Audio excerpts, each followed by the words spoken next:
2, 1.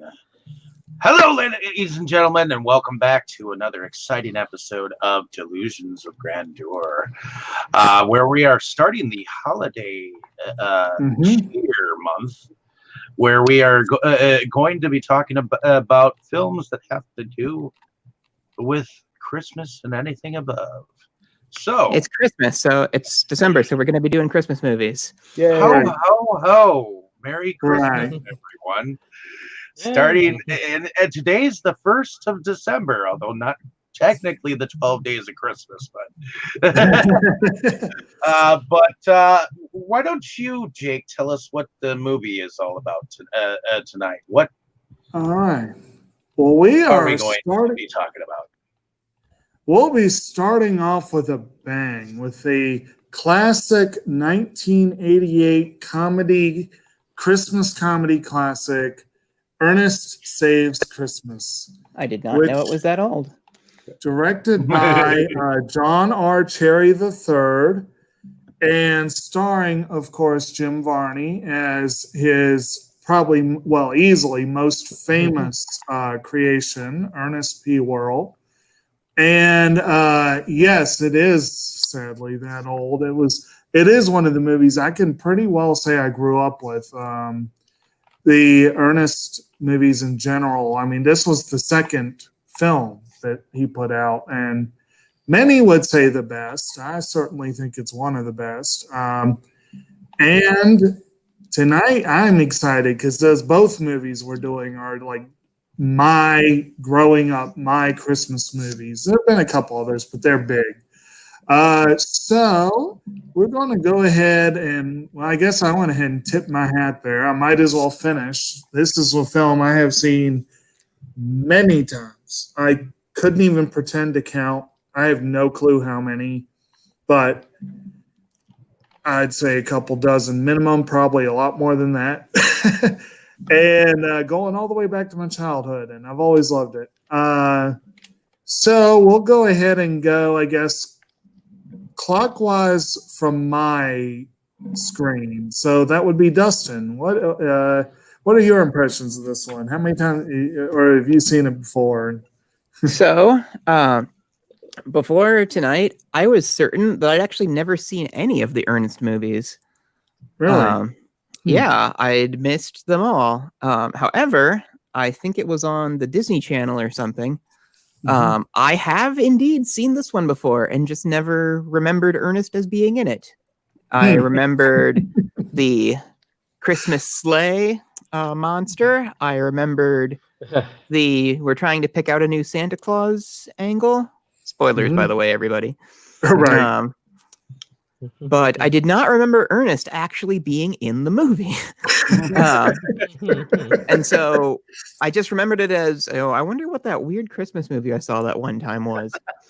And it's been like a long-standing question that I there you go. occasionally think about during the holidays. But then when I saw this again, I was like, oh, this was Ernest Saves Christmas. Why don't I remember Ernest? So this was kind of a delightful surprise. And I enjoyed this movie. It's a good movie. I had no idea it was from 1988, though. I thought it was like 93, 95, something like that. I think 93 or 94 was when Scared Stupid came out. That was like the last big theatrical one he did. Oh, yeah. There was like one more after that. And he died in 2000 at the age of 50, which to me is kind of depressing. Oh, it's very depressing. Wow, especially when he was like really getting into his acting chops. Then he was finally getting to diversify his characters and all of that. Right. I mean, he was a stage actor before becoming Ernest. Right. Yeah. Yeah. And so, Brandon, how about you? Well, I look at this as one of my earlier Ernest exposures, though I can't say it's my earliest because my father always loved Ernest Goes to Camp when I was growing up. He always used to love the Turtle Paratroopers. Yes.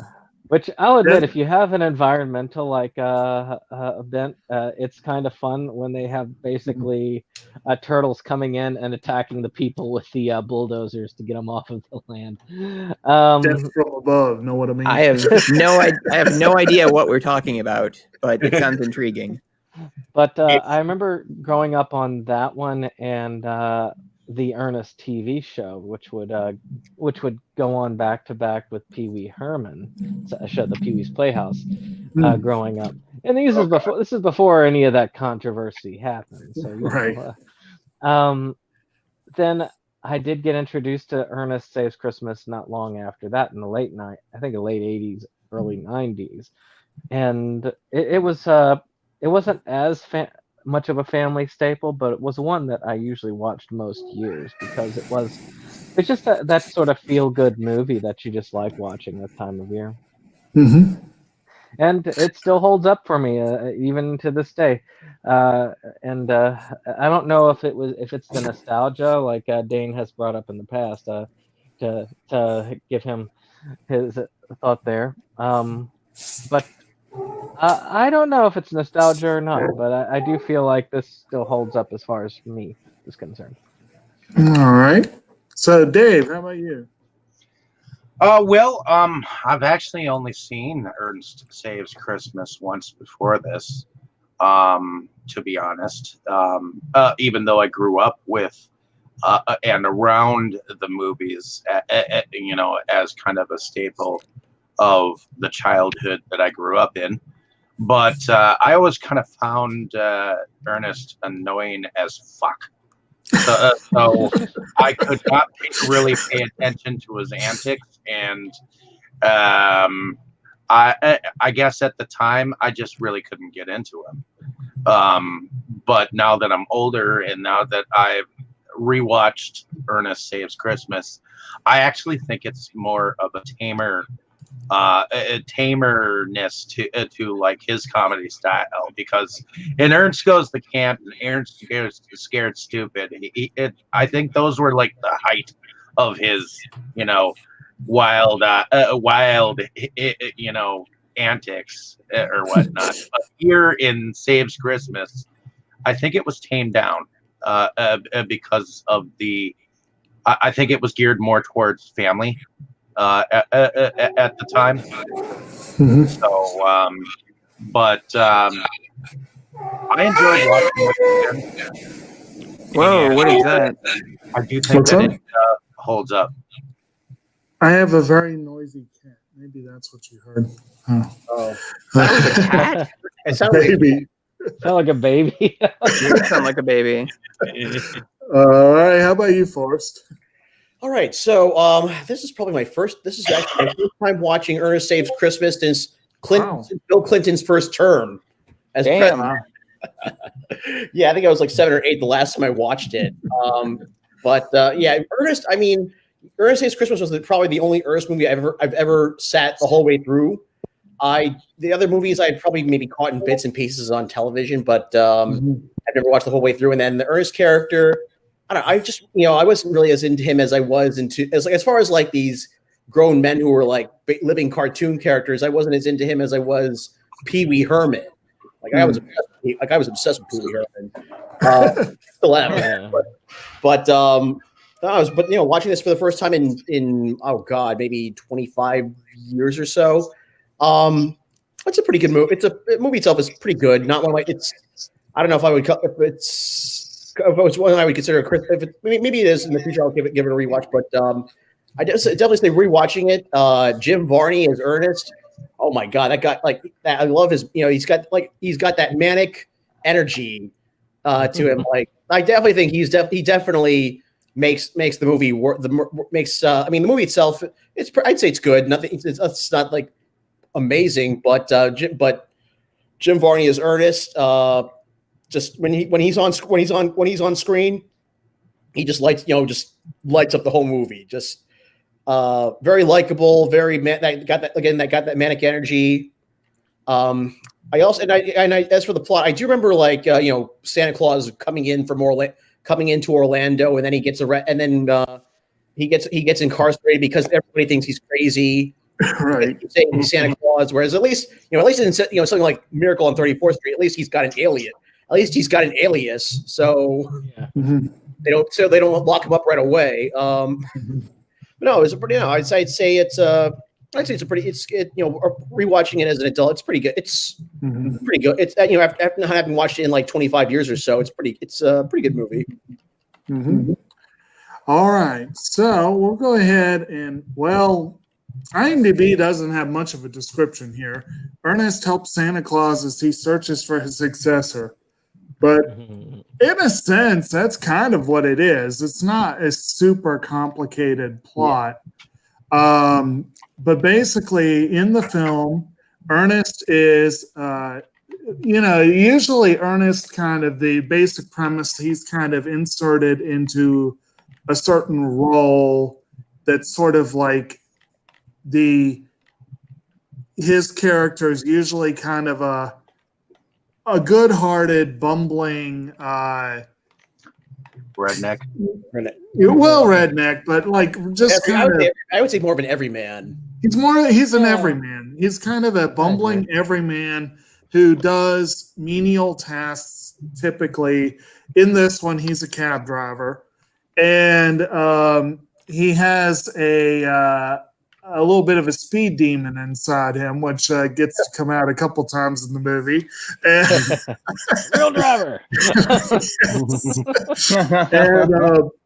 And then, of course, yes, I do like the basic premise of the plot, which may or may not be the most original, but it definitely is one you don't see in this exact. I haven't seen it in this exact manner. The only other one that really comes to mind that talked about succession for Santa Claus was one we'll be covering later this month, which is the Santa Claus. And that one was a rather different version. And this one, it's more, it doesn't rely on death, maiming, or serious injury. It's that Santa, the magic fades. And actually, he has Douglas Seal, who plays Santa, has this nice little speech where he talks about it's, like a candle that flickers and fades. Mm-hmm. And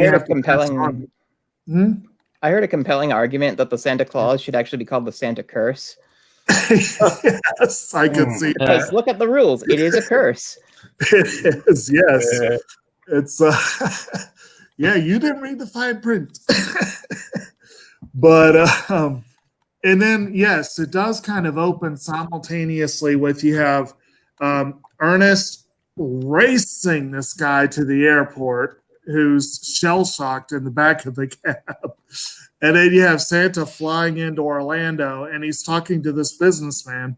And they have this interesting conversation where it's like the businessman is thinking solely as a businessman, and Santa's pretty much telling him everything short of saying, I'm Santa.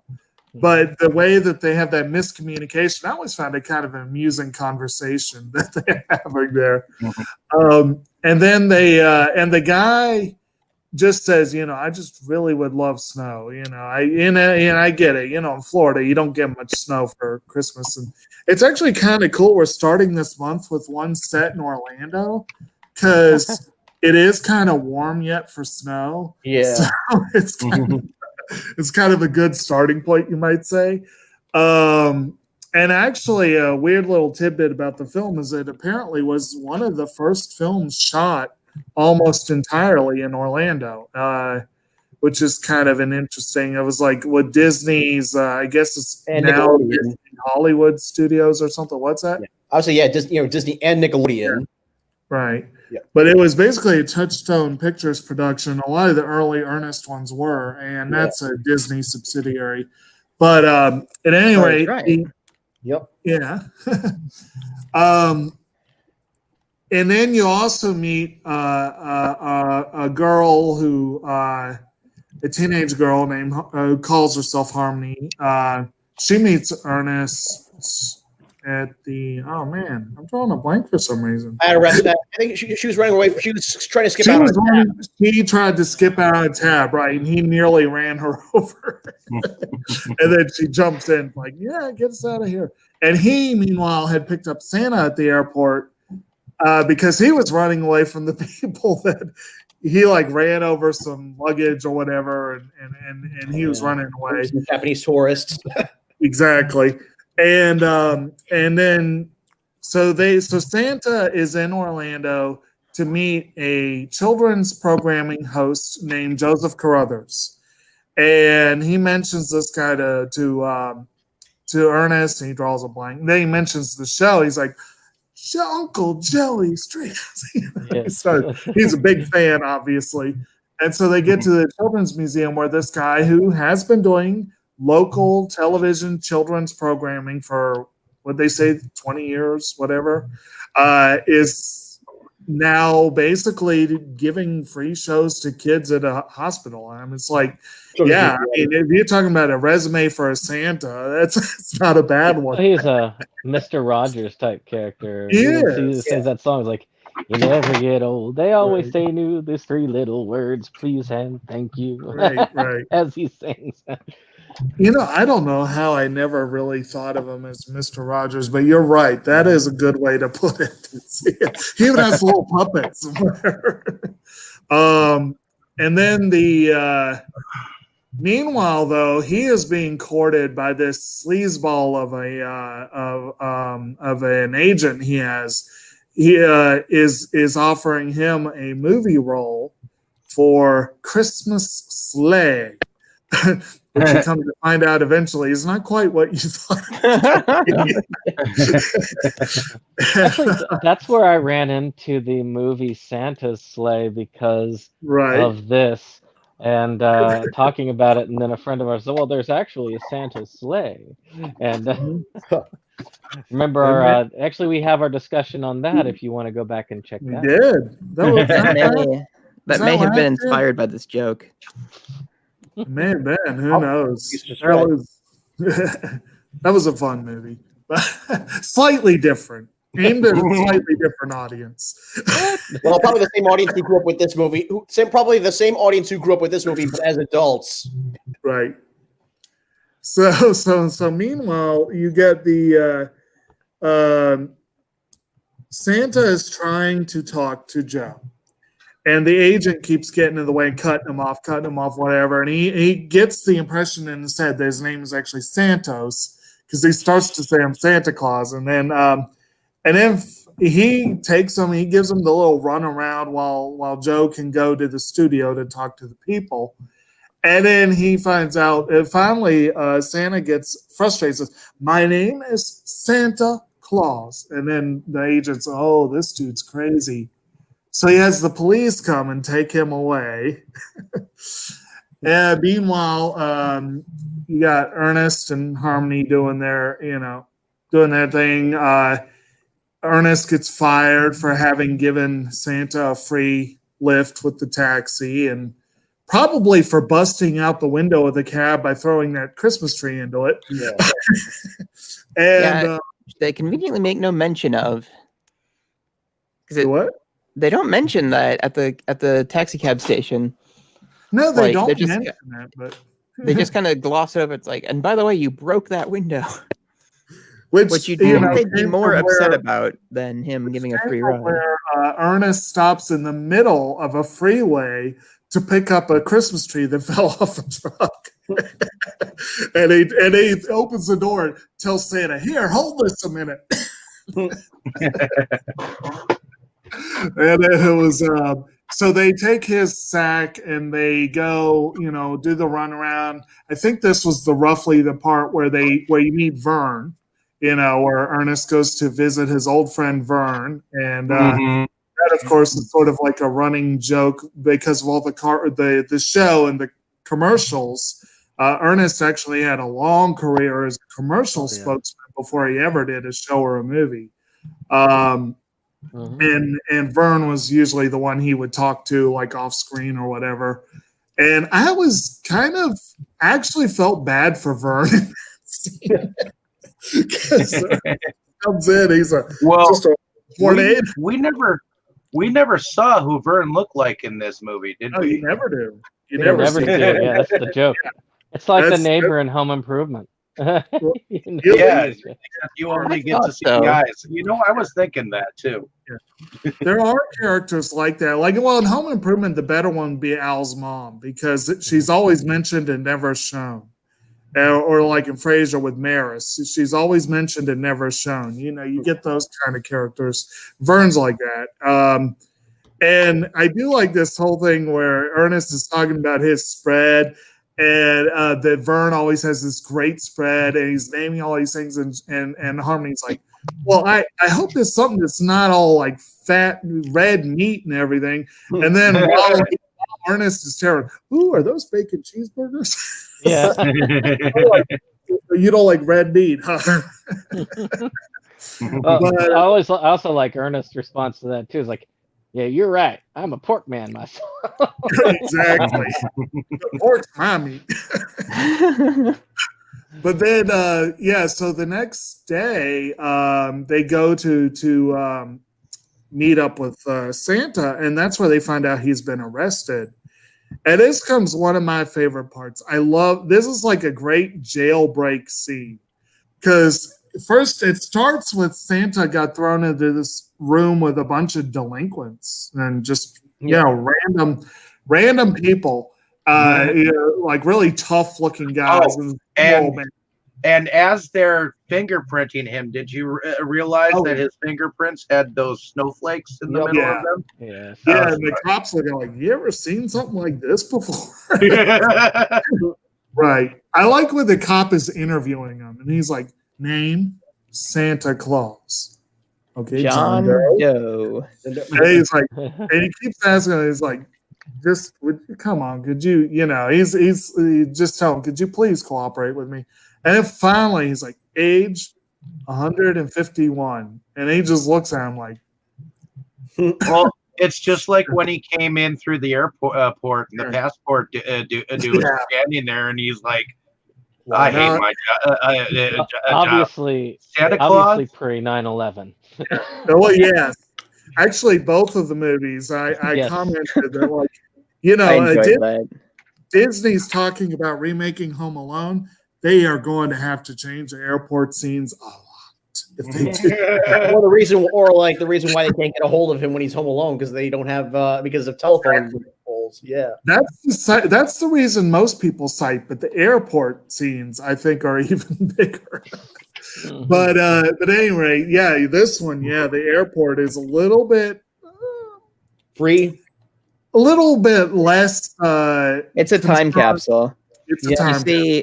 When that guy's suitcase breaks and you see all that stuff spill out, it's like, wow, they wouldn't allow any of this stuff on. Right. He's got bottles and shampoo and. Right. This is all the illegal shit that the airport would be like, okay, get the fuck out. What are you doing here?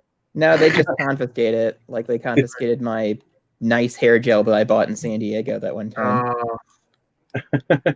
So they go. They find out that Santa's in jail. It's like, I believe Ernest's reaction was something like, "Santa got busted." And they go. This is where you see the first of a handful of costumes that Ernest puts on. Yes, and like I said, Ernest may be a bumbling idiot in many ways, but he is a master of disguise. He's a good man at voices too. I mean, he's got a good John Wayne going on there. when he was the voice of Slinky Dog in the first two Toy Stories. Yeah, no, Jim Varney had some excellent. He's a character actor. Yeah, he has some excellent voices. Character actor. Character actor Alfred Molina. Right. He's one that's underrated too. But at any rate, this is where you meet a character. I don't remember the character's name offhand, but he plays a government stooge who's working for the state governor, and he brings in Harmony as the governor's niece, Mindy. She's doing a school project on how government really works, and Ernest saying it's a surprise inspection on the orders of the government. And the police buy it because they're so good at bluffing. They just bluff their way right in. And they go back into the cells where I think before this we had seen the nice little choral scene where Santa basically had conducted the entire cell block in this choral, which was pretty fun. But they come in and Ernest just immediately glomps onto Santa as just is totally incredulous, like, why is this man in here with all these people? He's like, he clearly needs help, and he starts making fun of him using all this static, like those twinkling eyes.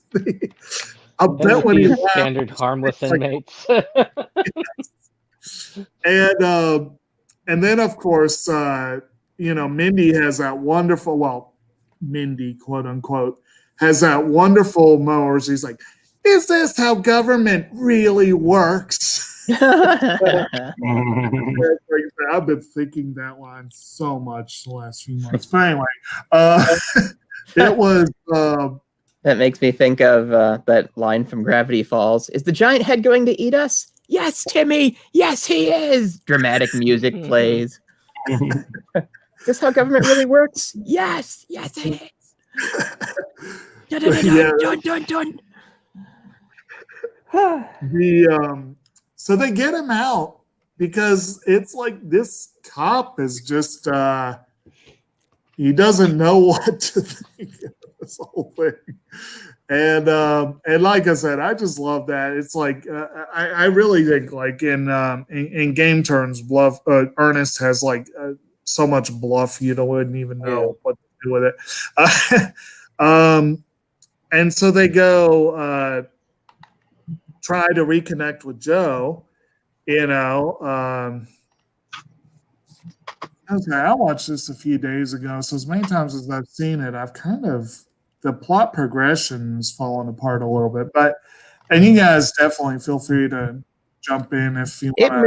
This movie moves at a pretty fast clip. It moves, So, it moves really fast. we don't need to go through scene by scene, but Right. it moves very fast. Like, this is a movie where you will not get bored. I think and you also have these. What's that? You've got the side area that's going on a lot during this, where you've got our two airport security guards who are taking the baggage, where the reindeer have been sent by the mail apparently, and Chuck and Bobby. Yeah. And these two are recurring characters in the theatrical films, with the exception of Ernest Goes to Camp. And doesn't one of those airport security dudes play like the sheriff in Smokey and the Bandit? I think so. Gaylord Sartain, I think, was in Smokey and the Bandit. Let me double check that. I think one of them is in Ernest Goes to Camp, but not both of them together, though. Well, no, not Smokey and, was it Smokey and the Bandit? He's in Smokey and the Good Time Outlaws. Maybe he wasn't in that one, but slight digression on just the Ernest movies in general. I don't know how many there are, but I remember there being a lot of them along the lines of, Ernest Goes to Camp, and I just remember that Family Guy joke every time. It's like, I'm not good with tough decisions, and then it cuts to him at the video store. He's holding two tapes. Ernest goes to the beach. Ernest doesn't go to the beach. Right. And we'll be closing in 2 minutes. But yeah, Gaylord Sartain's been a bunch of things, but apparently it wasn't Smokey and the Bandit. It was probably one of the sequels.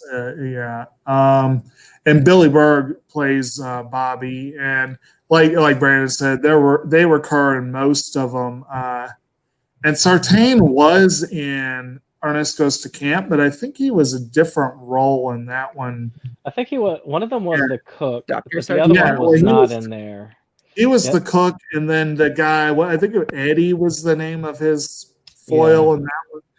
And they were on a mission to make eggs erroneous, and that was a. But in this one, they're puzzling over these goats, and alien goats. I like that description. Alien goats. And then Bobby comes up with the thing with the reindeer. Oh, I knew that. It's the same species. It's like, well, Dustin, you're also a biology man. Would you say goats and Or what about when they call the animal? What about when they call the animal patrol people, and when they arrive, they were like, "Oh, you meant flying reindeer? No, that's airport traffic control." Helper Elms. Yes. Elms. MV.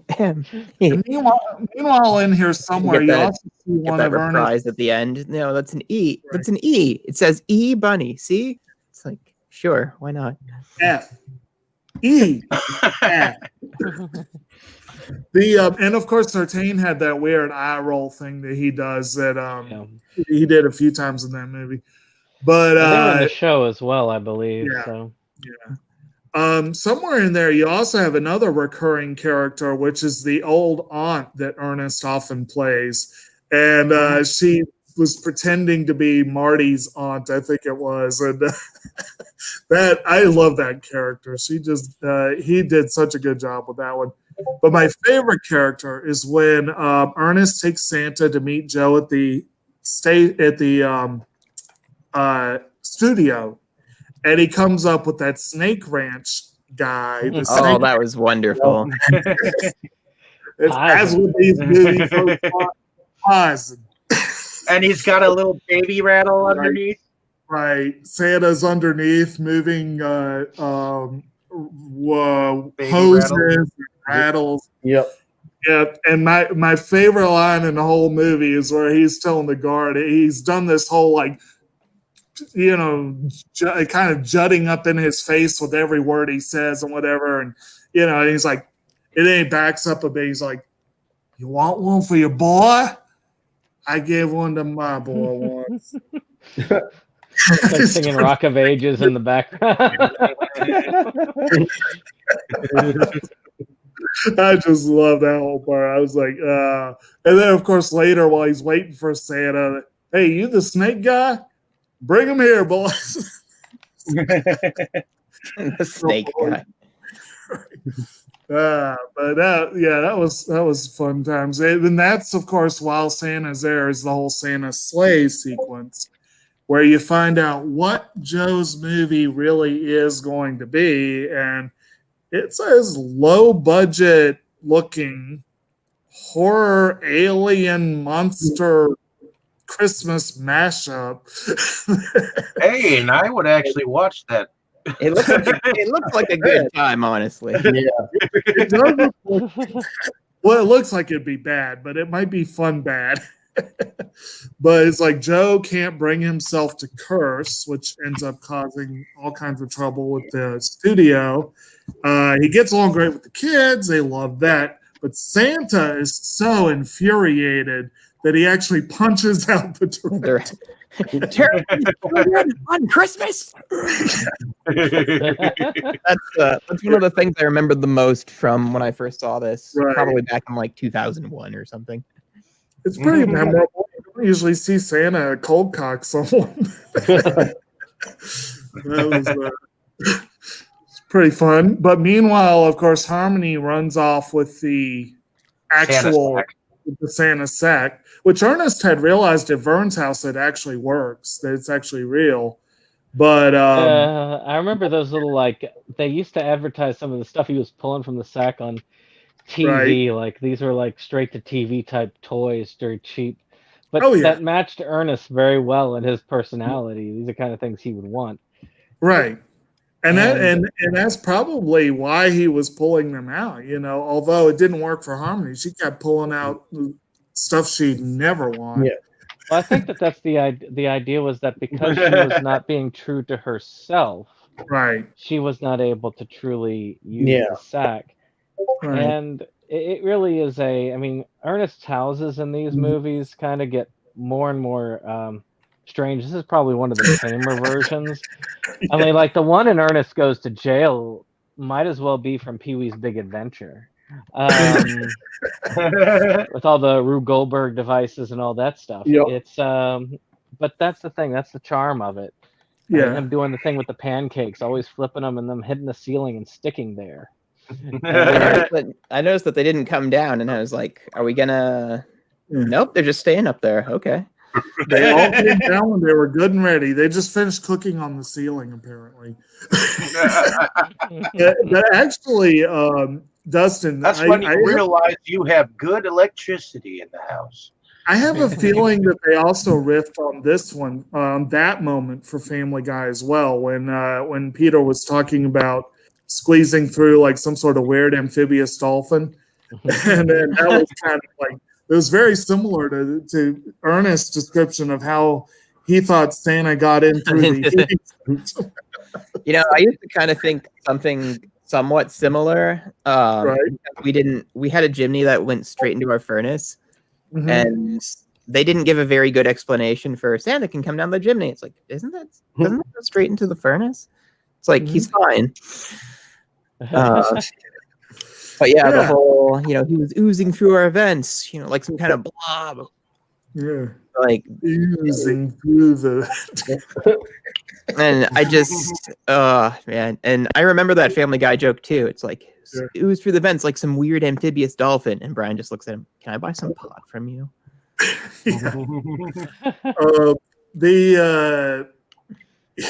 Oh, sorry. It's one of those things where you hear the beginning of the joke and you have to finish the joke. Exactly. Yeah. So they find he drops Santa off again, but again with this time with the wrong sack, and it's the fake one. Harmony's thinking about running away with it. So they go about doing the best they can to get ready because they've got like this timeline. Like we got to be ready to go. He wants to get Joe to get it there at the children's hospital. Ernest goes to the airport to get the reindeer. The elves are supposed to meet him at the airport, and he decided the elves. This is where you get the reprise of the guy at the checkout counter going,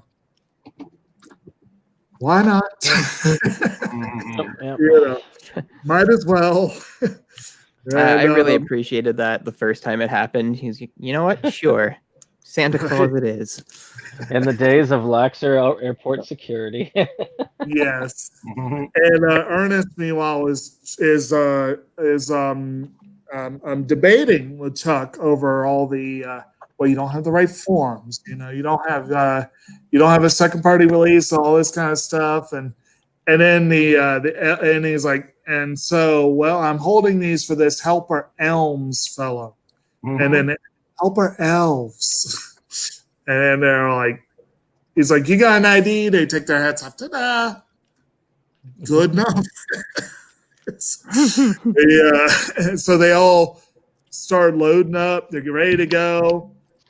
In the van, Ernest decides, let's take a shortcut because that always works. And they end up going right over the spikes. He's trying to go out onto the runway. Yeah, good idea. The spikes, they're dead in the water. And eventually he gets the idea, why don't we get the sleigh out and hook the reindeer up? And so you get this great sequence of him learning to drive the sleigh. And he always forgets the last one. He always forgets Blitzen for some reason. He can't Blister. Like Donder and Nixon. Yeah, he gets almost all of them, and just not that one. But then and the elves, of course, are suffering trauma upon trauma in the back of the sleigh as they're zooming around the world. And it all, of course, comes together at the end. Joe shows up. Harmony finally shows up with the sack. They're just waiting on Ernest, and he finally shows up by zooming straight down from the stratosphere and Well, yeah, he kind of did a Superman whirl around the world a couple of times with the elves going like, "Holy shit!" Yeah, they do that kind of corny thing, like the him going around.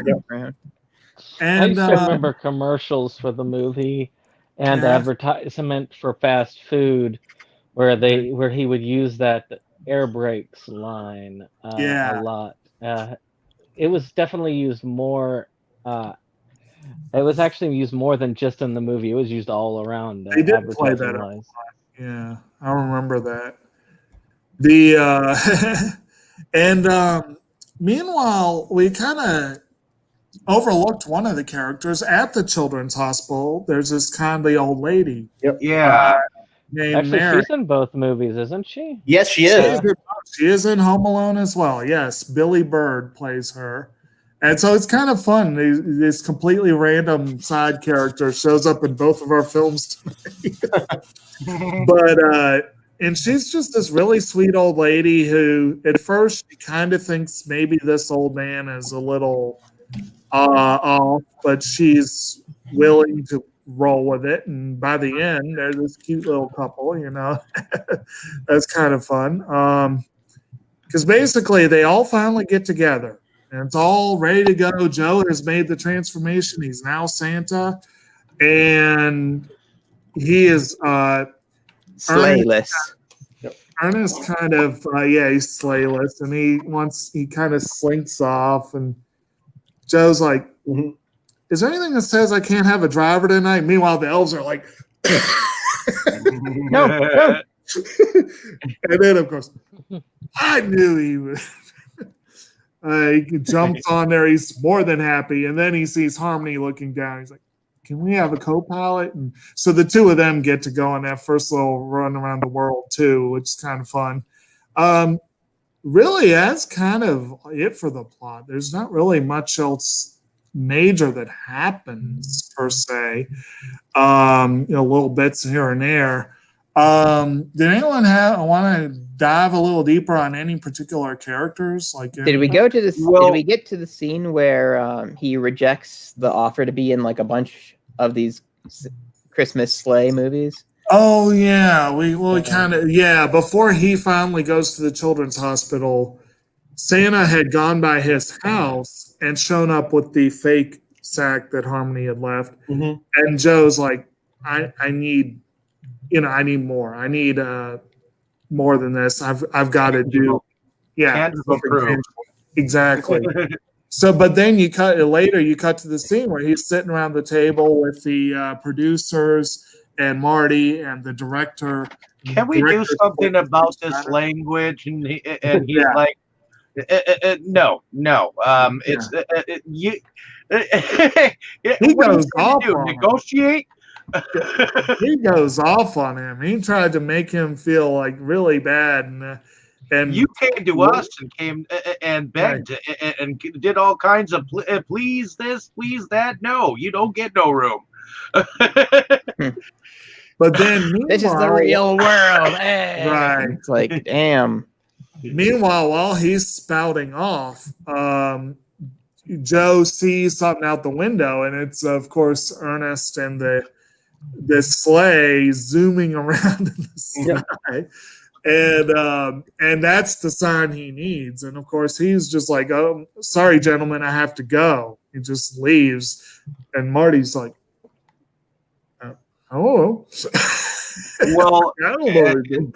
Did we touch on the fact that Harmony is not in fact Harmony? She is in fact Pamela. Pamela, who is like a runaway, and all throughout this whole thing, she ends up calling her mom because of Santa and stuff. Santa kind of talks some sense into her, and she's like, yeah. It's she and she as a character, she's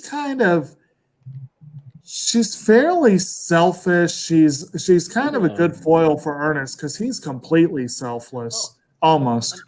There was one part at that part related to her and Ernest where you see an uncharacteristic, just like Ernest picks up on something with her that something's wrong, and even wants to make sure that the sack is checked out, which is, like I say, it's totally uncharacteristic of him. Having that moment says, of insight. Shouldn't we double check? He does have moments of insight, Call it extra sensory perspiration. Extrasensory perspiration. Call it a fifth sense. Yes. Yes. Yeah, and that was. Yeah, I'm going through the quotes here again. When he found out that Santa was put away, Santa's in the slammer. We got to get him out. Is vagrancy a capital crime? I should hope not. If you're in a Rambo movie, maybe. Right. Right. Or I could see some movies where it probably would be. And there were a couple other pretty good ones too. But yeah, they have an interesting relationship, and it kind of you could almost say he gets kind of like a big brother relationship with her pretty quickly.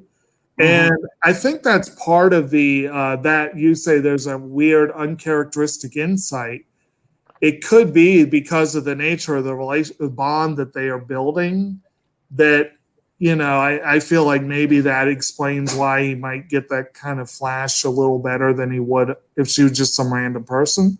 But I'm just spitballing there. But the other fun thing about after Joe becomes Santa, but they're still waiting for Ernest, he's like, well, it's the second job I've lost tonight. But he's like, he's sitting there, he's going, well, is there anything I can do? And Santa tells him about the guy at the airport. And that's a nice little callback to the beginning where the guy is just being a total dick over the phone to the people he's working with. And I don't care if it's Christmas Eve, but he looks out and he sees the snow, and all of a sudden, it's like, you know what? 100% lighter. That's kind of, and that may be exaggerated, but I do have to say that the part where he's a taxi driver and he's speed demons that one guy to work, and he just flies out the back of the car, and he's like in that stiff position when he picks him up, and he's like, just I told him to wear a seatbelt. I told him to wear a seatbelt. And then when he tries to get him try and get him out of the car, he's bopping his head against the wall. And I was reminded, I'm sure Brandon might be, about a gamer moment where I played a character who supposedly dragged someone up the stairs by the feet, and they hit their head on every stair just because I didn't bother to specify that, no, I would not do that. That's stupid. I was reminded of that this time around. But yeah, it's like he gets to the airport. This is no time to take a nap. But yeah, that poor guy, he must have been completely shell shocked for probably a while. Probably a while. That was a rough cab drive, I guess you could say. It was. It would be a memorable one if the guy ever comes to. Either that or he block it from his memory. But yeah, and then like I said, as a character, I really do like the portrayal of Santa in this one. Douglas Seal does a great job, I think, with the character. He just plays him as this really kindly old man. He's a little forgetful, really forgetful, and that's part of the thing. It's a running thing in the movie. He talks about taking notes. He talks about how, he's like, at one point, he's like, you can't do it that way. You shouldn't do it that way. You can't do it that way. And of course, when Joe takes over, he immediately knows everything about Pamela's name, address, and all that stuff. And he's like, how did I know that? and of course, when Santa showed up on his doorstep, he's like, well, how'd you know where I live? Here's something. Evidently, during filming, the production ran into trouble when the reindeer began to shed their antlers. So replacement antlers had to be obtained. Right. That's an interesting problem to have. And actually, I like this one. When Jim Varney was asked why the movie received a PG rating, he replied, unusual cruelty to reindeer.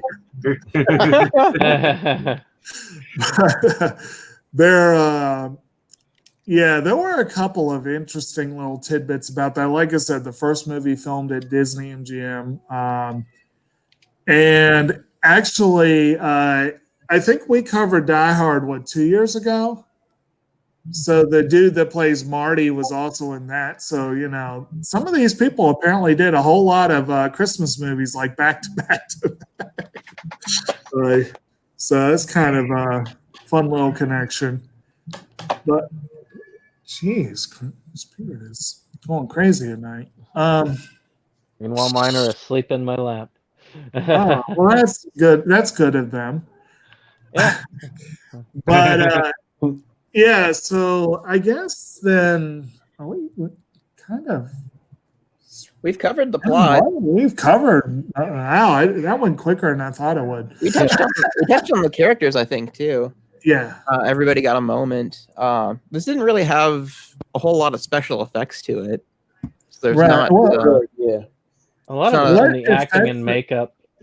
What effects they had were pretty decent for the budget and the time period. They weren't like overwhelming, but you had some effects. Serviceable.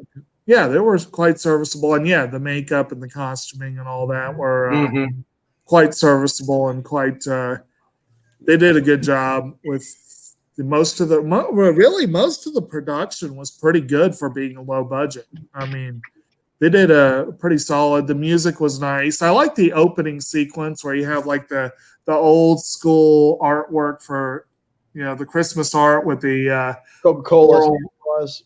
Right. So that was kind of a neat little traditional touch to start on. Overall, I thought the music in the film was serviceable, but not really memorable here nor there for the most part. Anyone else have recognizable? I thought. Yeah. It was good. It didn't stick out in my. It didn't stick out in my mind, but it was good. Right.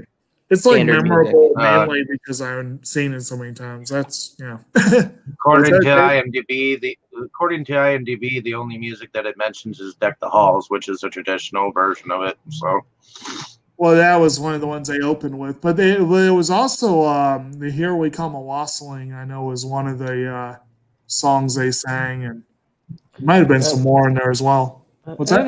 It had a basic theme that you got to hear, but it was more of. It's one that you could be able to put with the movie if you hear it. Right. It's not one that you're going to be able to necessarily hum right off the bat. If someone say, "Okay, hum the theme from Ernest Saves Christmas." Hum it, curse you. Oh, we did. All right. Well, in that case, then I guess we might as well move on to favorites. Anyone have a particular favorite scene or line and/or character? I'm gonna have to go with the reindeer going on top of the thing. I mean, starting to go, and then of course the part where the pet people come and they're like, no, that's not our problem. One of the things that we didn't mention is probably my favorite part about that, other than the air traffic control crack, was when Chuck put up a little flimsy umbrella to protect himself. It was like, yeah, that'll do a lot. What about you, Forrest? Oh God, just for me, if in the stand, I guess really just rewatching it for the first time in a long time is just seeing Jim Varney like as that doing when he's not just as Ernest but also like as the aunt or his or when he's trying to bust Santa, actually when he's trying to bust Santa out of the old lady. That really stood out to me. I think in this one he was claiming to be Marty's mother, but it's technically the character is like Aunt something or other. Just like seeing him like as this rubber faced comedian. Yeah.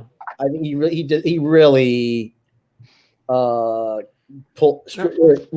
I mean, even for such a silly comedy, he really puts his chops out his chops on display. Mm-hmm. Was this the second theatrical? This is the I want to say it is.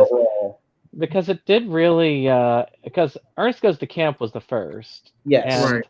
then so I was thinking to myself, a lot of the stuff here he brought from the TV series and a Well, he lot of was his doing old the series concurrently with yeah. this, basically. So I feel like a lot actually no, not just the series, sorry, but it was before that because his Right. very first role that you get to see Ernest in was Dr. Otto and the Gloom Beam. Well, And a movie. lot of these characters and a lot of the characters came from that in a lot of the ways.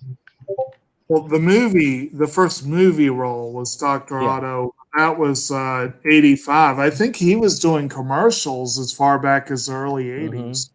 Yeah. So, but yeah, so that was, at any rate, yeah, I do need to see that one still. It's one day. But, so you like the different character parts. Yeah. Yeah. And I'll go ahead and say I kind of agree with that. Like I love seeing the different roles, the three main parts where he incorporated the roles in this one, where I just thought were classic sequences. And the two lines that stick to my mind were from that, is this how government really works? And the, want one for your boy.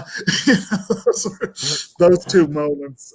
But there were so many moments in this film that, again, to me, are just like classic holiday moments, like the nice, cheerful ending that they have, that sweet little ending where he formally introduces himself to the woman as Seth Applegate, and which is interesting that he remembered his name all along, but didn't bother to offer that at the police station.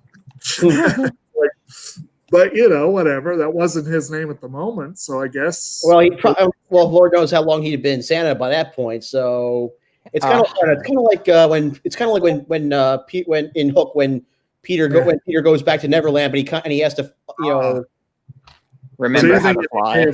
You're thinking he may have forgotten his old identity. Yeah, that makes sense. Yeah, that would make sense. What about you, Dustin? What are your? I think my favorite scene is probably when we see what Christmas sleigh actually is. I enjoyed their monster. It's like,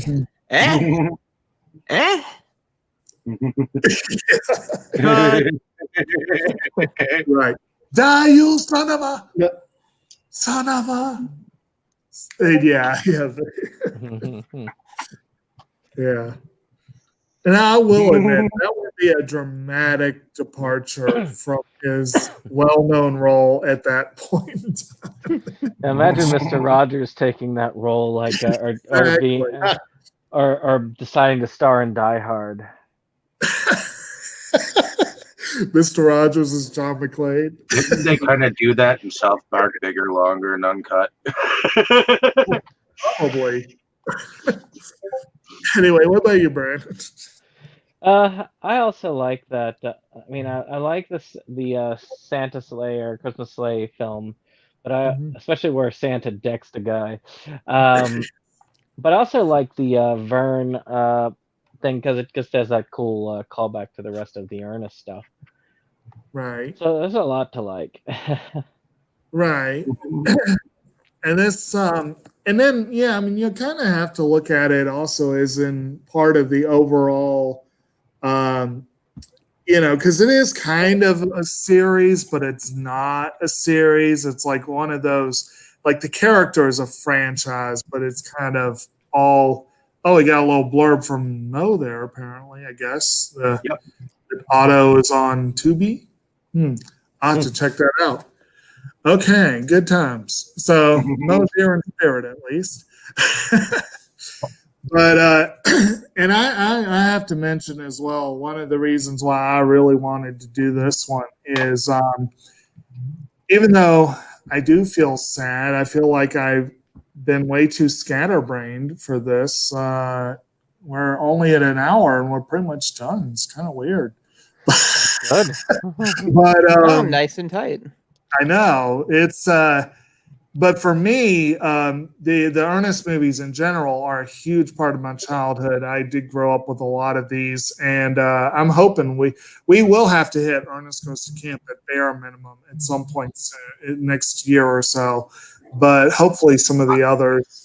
I think so too, because I think I have more stamina for his annoying antics now. Well, So I would And say to avoid the non-theatrical release films Yes, until you get to avoid. the theatrical ones. Yeah, I have a general rule of thumb about like trying to about like if the franchise starts out in theaters and then goes straight to video, that's probably a red flag. I would Yeah, say the four to hit would depends. be Camp, Christmas, Jail, and Scared Stupid. Yeah. Technically Rides Again was the 5th theatrical release, but it kind of bombed. And I'm honestly not sure I've ever seen that all the way through. And People like Goes to School for some reason. Slam Dunk have Ernest sucks, and Ernest Goes Oh to God, Africa. It sucks. I think I How many remember of that them hard. How many What's of them that? are there? There's That's a about lot. 8 or so. There And he in was terms of get- the movies. They were talking another film Yeah. not long before his death too. That's kind of a Oh.